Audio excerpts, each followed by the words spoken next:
My dear friends, when same sort of slogans were going on before independence, Pandit Jawaharlal Nehru questioned the crowd, what is Bharat Mata? Whose victory you want? Whose long life you want? Jai means victory. Amar Rahe means long life. Whose victory you want? किसकी अमरता चाहते हो? किसकी जय जयकार कर रहे हो? किसके विजय की आशा करते हो? तुम अपेक्षा करते हो? उन्होंने यह प्रश्न पूछा और इस प्रश्न का उत्तर भीड़ में किसी के पास नहीं था। एक युवा खड़ा हुआ and he replied, Bharat Mata is the patch of land where I till my earth, grow my crops, harvest them and make my livelihood. Bharat माता वो जमीन का टुकड़ा है जहां हम अपनी फसलें उगाते हैं, हल जोतते हैं, फसलें उगाते हैं और उसकी उन फसलों के बल पर अपनी जीविका चलाते हैं। उन्होंने कहा, no, you have not discovered Bharat Mata.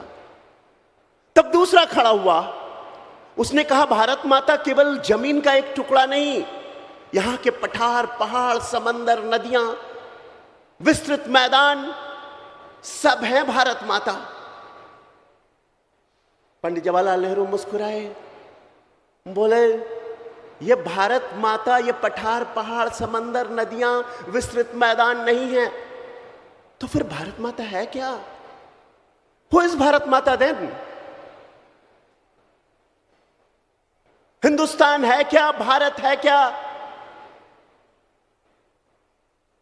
तब भीड़ से किसी ने प्रश्न किया, तब आप ही बताओ, भारत माता है क्या? किसकी जय जयकार हम कर रहे हैं?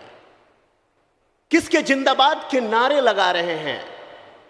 किसकी अमरता के नारे लगा रहे हैं? Who is this भारत माता? Pandit Jawaharlal Nehru replied it very intelligently and very passionately that Bharat Mata is not a patch of land. It is neither a patch of land nor the ocean, plateaus, mountains, broad fields. It is not that.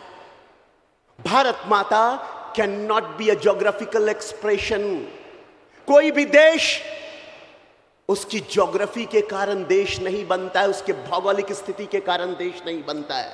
Bharat माता वहां रहने वाले करोड़ों करोड़ लोगों से बनता है, जो सदियों से वहां रहते आए हैं। उनकी संस्कृति, उनकी परंपरा, उनके जीवंत तत्व, उनकी कंटिन्यूटी, उनकी सर्वाइवल और उनकी खूबियों और खामियों से देश बनता है। भारत माता is the millions of people who lives in this country through centuries and who is living in this country right now.